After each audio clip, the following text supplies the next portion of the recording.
Hey, it's Dr. Dale with 5 ways adults don't allow their young children to grieve after the death of a loved one. So I was responding to this video, and I don't know all the backgrounds of why she didn't get a chance to grieve, but this viewer says, "Thank you for this. I'm processing the death of my father 16 years later because I was not allowed to grieve as a 15-year-old.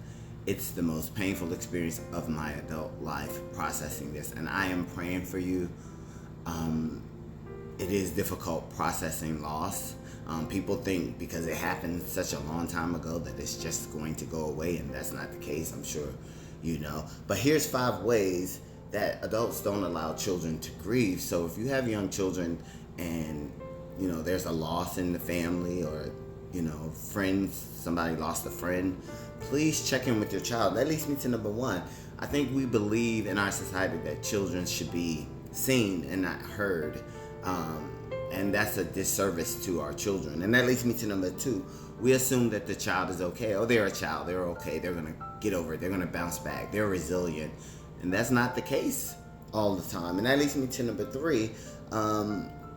The adult usually never has a conversation with that child on how this has impacted them, how they are actually feeling about the loss of a mother, a grandparent, a father, a family friend, or school friend, or anybody like that.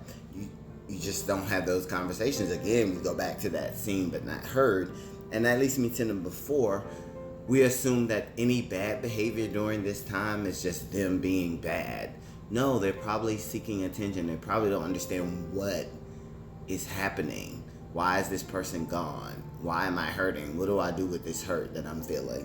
And that leads me to number 5. They are put behind the scenes because I think the adult is in so much pain that the child is just kind of pushed to the back and kind of avoided and ignored. And not on purpose and not in a mean way.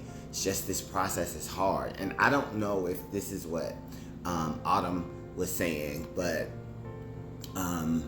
please help your children grieve. If you're grieving, they're grieving as well. All right, praying for everybody who has lost anybody.